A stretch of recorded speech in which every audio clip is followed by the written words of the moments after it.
In this video, we're going to take a look at the first section of the main toolbar, right up through the reference coordinate system, which you can see me highlighting here. Now, I'm going to start off all the way over on the left-hand side. Now, in general, Logan, why do we have a toolbar? Well, I mean, you can boil it down to what I would like to call convenient redundancy. That is to say, functions that already exist somewhere else in the UI, but are more easily accessible if they're laid out right in front of you. That's right. So a lot of these commands you will already be able to find somewhere in one of the menus, and it'll be fairly obvious with some of the first ones. We have New, which will create a new map. So if I click on it, we can choose additive or subtractive.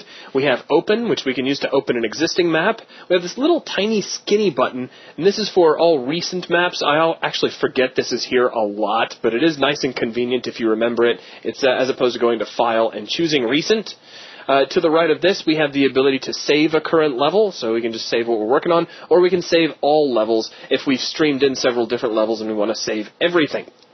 To the right of this, we have Undo and Redo, which currently I haven't really done anything, so there's nothing to undo or redo, but I'm sure you understand generally how those work. Just a tip, a word to the wise. Sometimes the undo functionality doesn't register every single action you do, so just be aware of that. It is not without a couple of flaws here and there.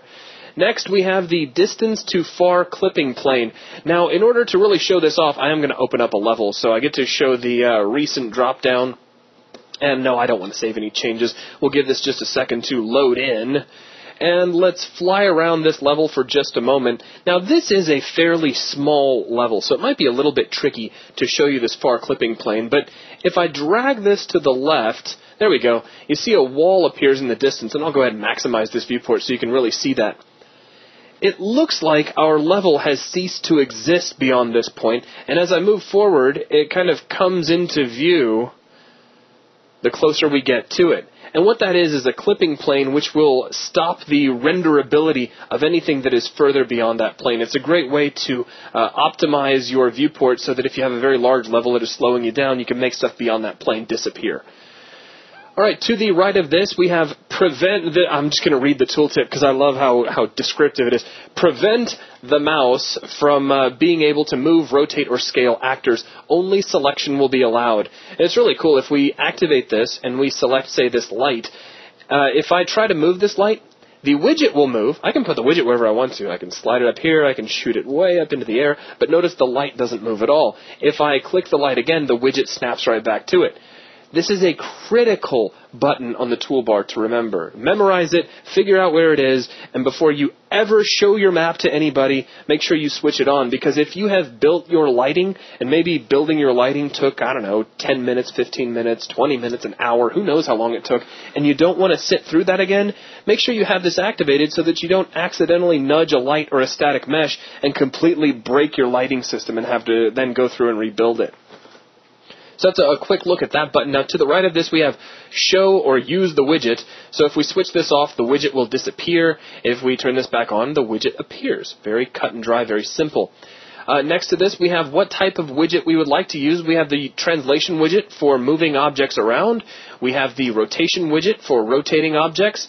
We have the scaling widget, which make objects bigger or smaller. And we have the non-uniform scaling widget. And this, as far as I know, this is the only place where you can get to this widget. And it is so cool, I'm going to show it to you.